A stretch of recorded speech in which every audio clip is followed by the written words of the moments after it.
Good evening, creeps. Tonight, your Mystery Playhouse invites you to listen to Inner Sanctum Mysteries. Come on out, Mr. Host.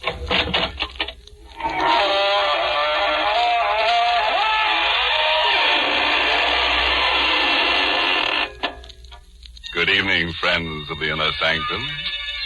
This is your host to welcome you through the squeaking door. Well, been shopping around for a nice case of murder? Of course you have. And you've come to the right place because the characters on this program simply kill themselves to keep you amused. Why, only the other day we were accused of making murder our business. But we wouldn't do that, friends. Oh, no.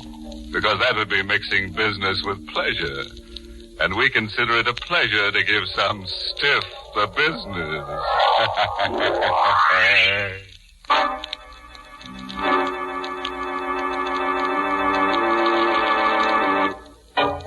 And now, friends, tonight's story is a triangle tale concerning a man, a woman, and a murderer. You've heard it said that those who laugh last laugh best. But we're going to prove that it never pays to get into a laughing contest with a ghost. Because ghosts always get the last laugh.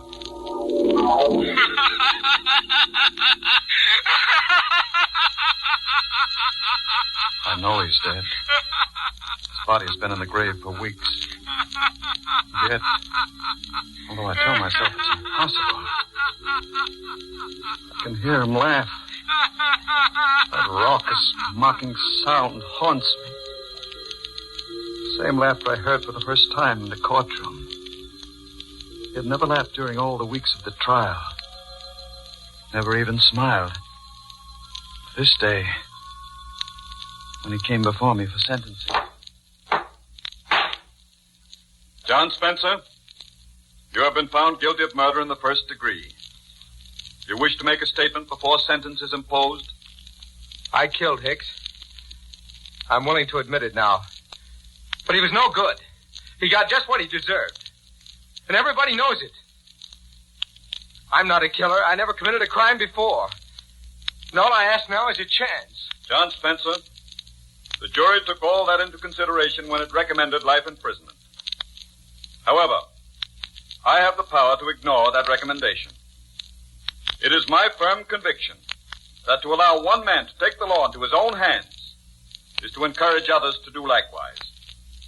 I therefore override the recommendation of the jury and sentence you to be hung by the neck until dead. No. Judge, please. I've got a girl. We were going to be married. All I ask is to live so I can see her once in a while. Should have thought of that before you committed murder. It's easy for you to tell me what I should have done. But you won't always be on top. Maybe someday you'll be down here where I am. When that happens, I hope they throw the book at you just like you're doing to me. Bailiff, remove the prisoner. Won't I be laughing when that happens? Wherever I am, I'll be laughing fit to buzz.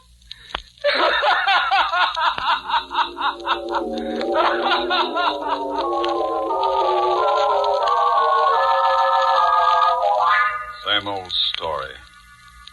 Prisoner pleads innocence or guilty with good cause. Asks mercy. When clemency is refused, condemned man curses judge and hopes that judge will someday find himself in a similar plight. Spencer's outburst failed to move me in the slightest. I'd heard it many times before. I went home to forget about the Spencer case.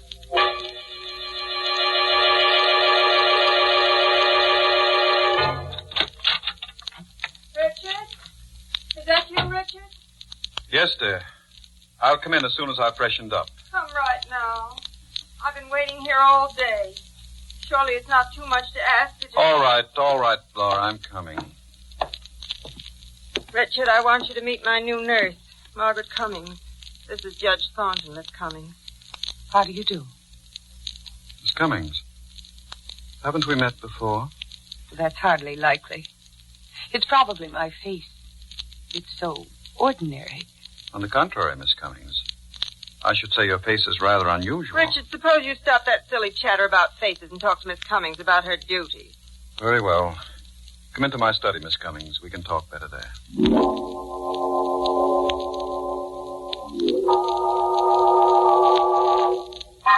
Now, sit down, please.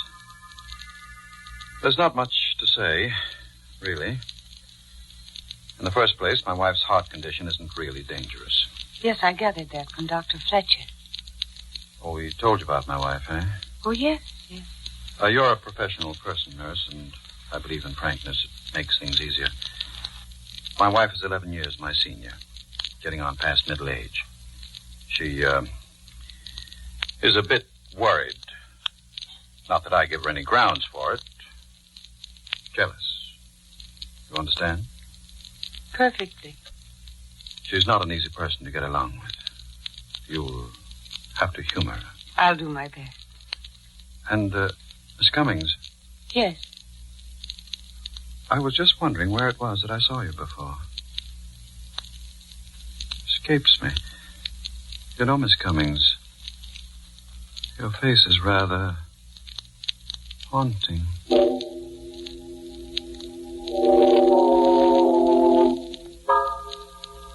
That was how it began.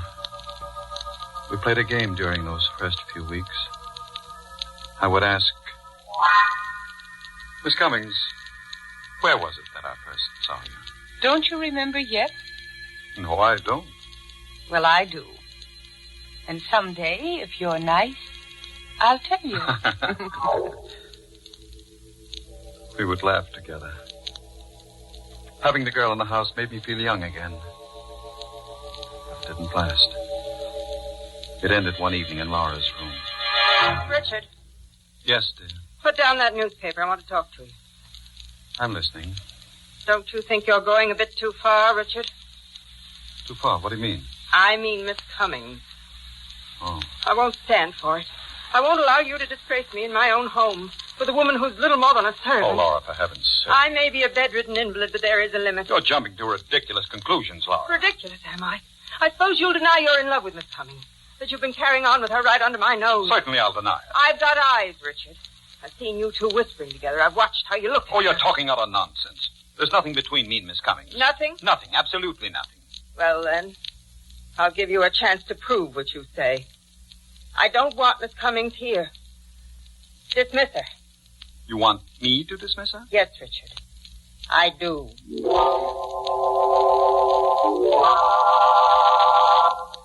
Miss Cummings, well, this is going to be rather unpleasant. You see my wife? Yes, I know. She wants me to leave. Yes. How did you know? I couldn't help overhearing the conversation. Well, then you also know why she wants you to leave. Yes.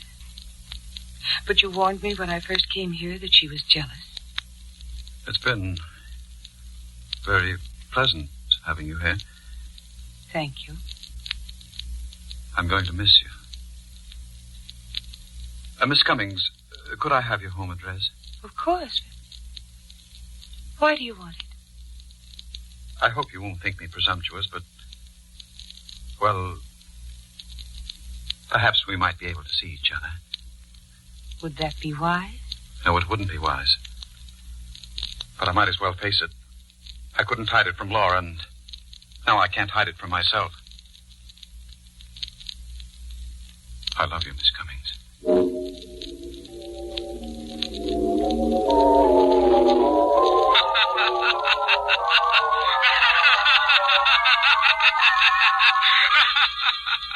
That night I heard Spencer's laugh for the first time since the day in the courtroom. I set it down as a figment of the imagination born out of a feeling of guilt due to my disloyalty to Laura. I put it out of my mind. I had other things to think about. The slip of paper with Margaret Cummings' address on it was in my pocket.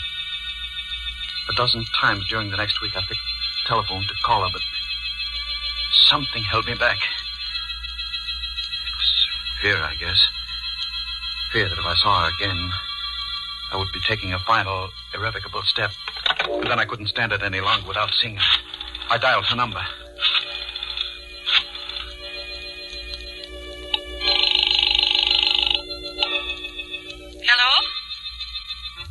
Is that you, Margaret? Yes, who is this? This is Richard. Richard? Judge Thornton. Oh, hello. How are you? It's been so long I thought you'd forgotten me. There's little chance of that. Could I see you tonight, Margaret? Why, yes, of course. Come over as soon as you like.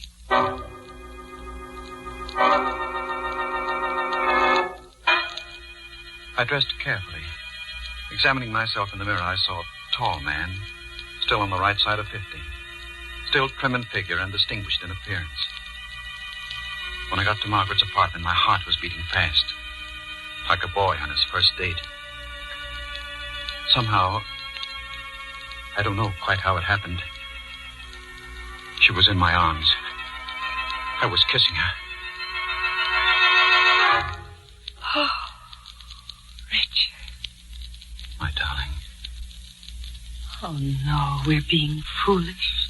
Sit down, darling. Here, beside me. Like this? That's perfect. Margaret, would you marry me? Mary, you can't be serious.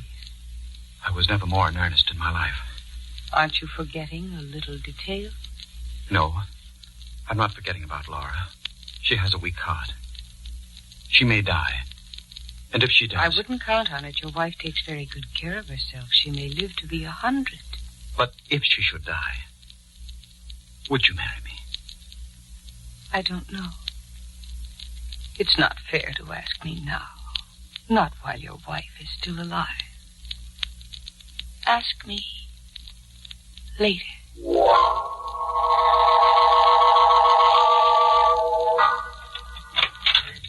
Oh, Richard. Did you have a pleasant evening at the club?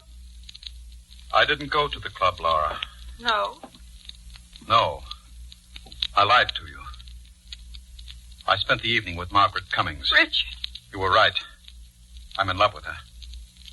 I never knew what love meant before. I can't live without her. You're mad. You don't know what you're saying. I want a divorce, Laura. Divorce? No. I want it immediately. You can't do this to me.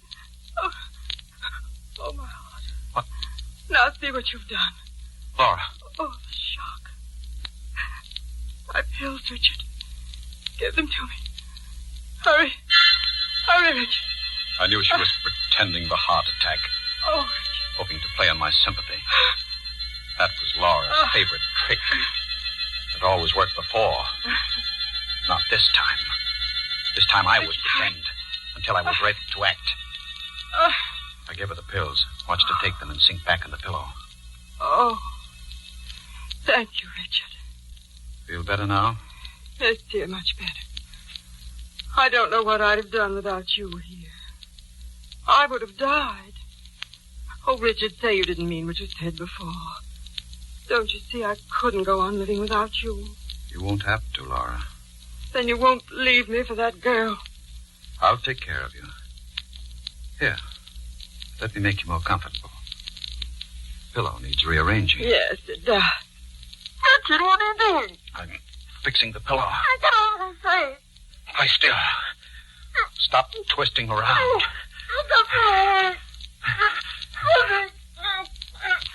This isn't much different from a heart attack.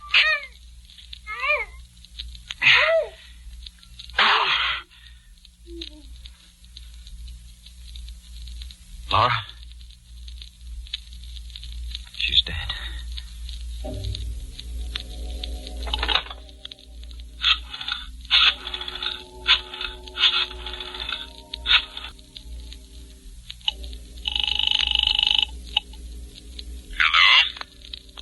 Dr. Fletcher? Yes? This is Judge Thornton. Please come quickly, Doctor. My wife has had a heart attack.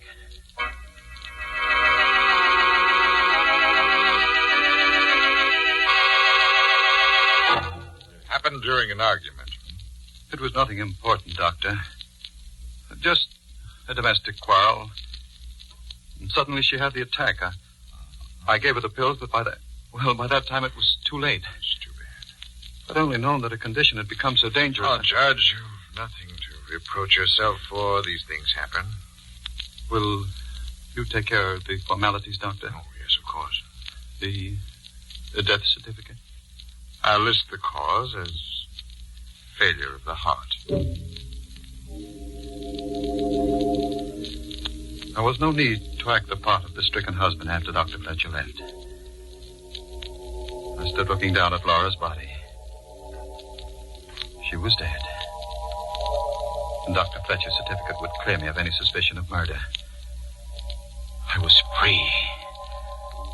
Free to marry Margaret.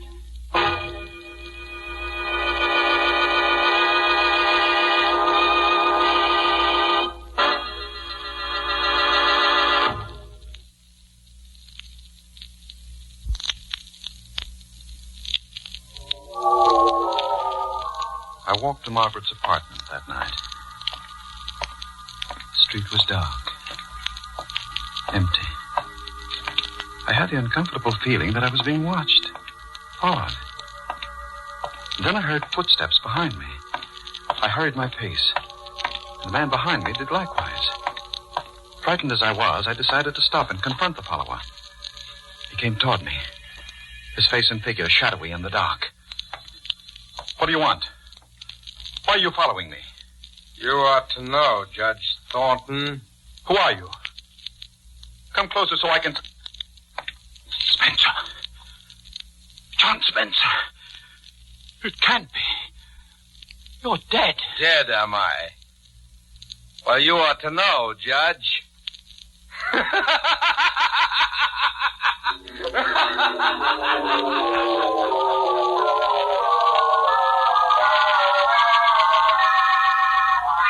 Now, take it easy, mister. Take it easy. Now, just tell me what happened. I was being followed, officer. So I turned around to see who it was. And did you see who it was? Yes. And that's why I fainted. The man following me was a dead man. It was, what's that? The man following me is dead. I know he's dead, officer. I ought to run you in. You're crazy.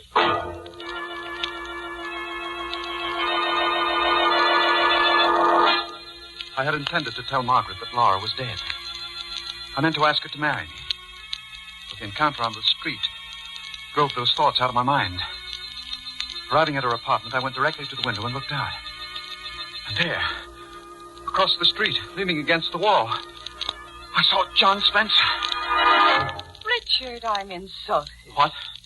You didn't kiss me. You haven't even said hello. Oh, I'm sorry, dear. That man across the street, he can't be real. And yet, if he isn't... What man, Richard? Don't you see him? No, there's no one across the street. He was there a moment ago. I turned my head to talk to you, and now he's gone. Darling, you're trembling. You must be sick. Don't look at me like that. Richard, what's the matter? I guess I am sick. I'd better go and have a talk with Dr. Fletcher.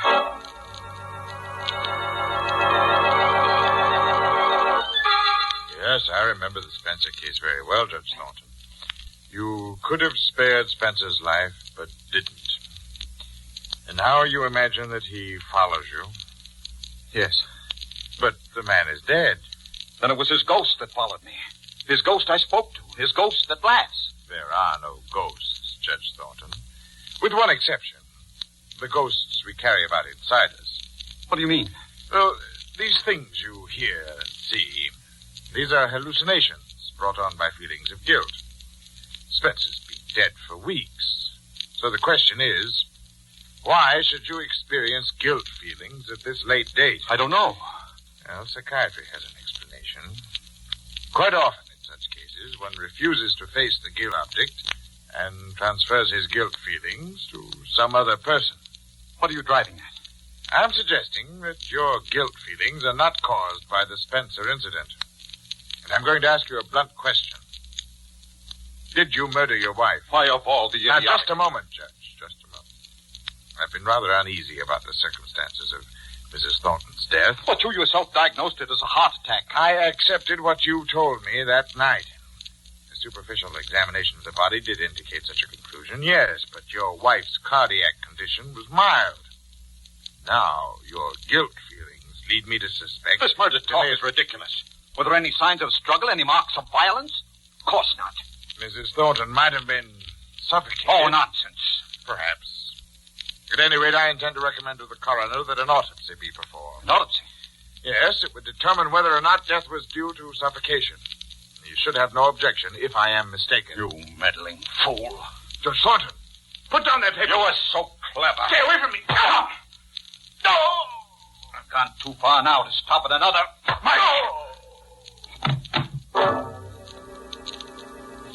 I'd lost my head. I should have agreed to the autopsy. That would have given me a day or two in which to plan my escape. But now, as things were, it would be only a matter of hours before Fletcher's body was discovered. My thoughts twisted and turned in panic. Maybe someday you'll be down here where I am. Won't I be laughing when that happens? Wherever I am, I'll be laughing fit to bust.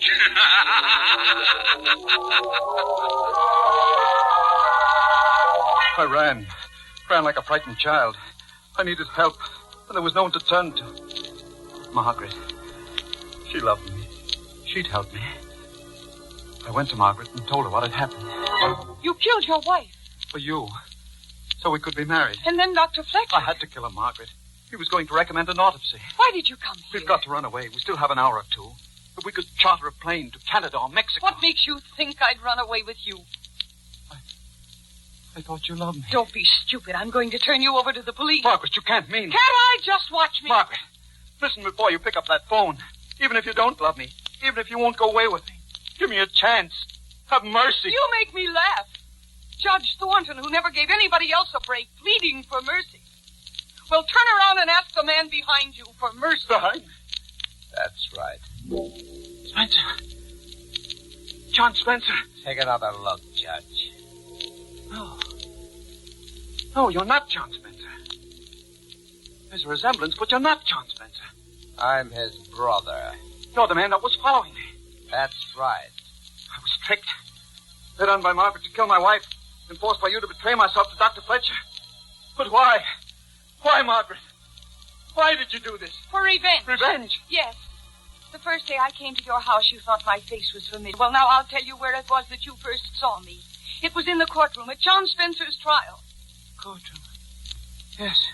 Yes. Yes. Remember how he begged for mercy? He told you he had a girl, that he was engaged to be married, and you could have given him his life. But you sentenced him to his death. For you, the girl? Yes. Spencer. Did he know about this? All this was his plan. His revenge.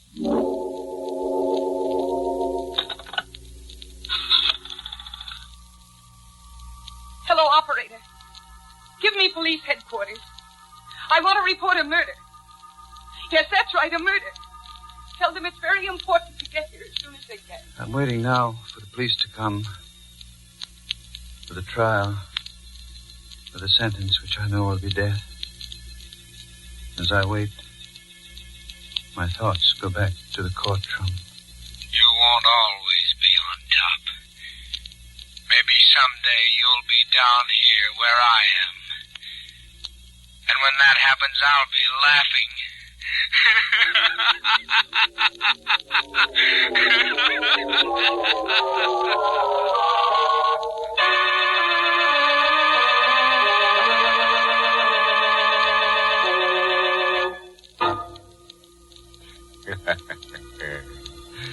Well, Judge Thornton certainly misjudged Margaret Cummings, which was a grave mistake. Why, he didn't have the ghost of a chance with her. She double-crossed him right into the graveyard. Oh, a word of caution.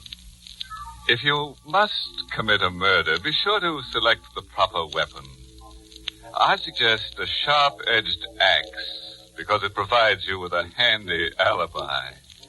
When the police want to know why you did it, you can claim the killing was accidental.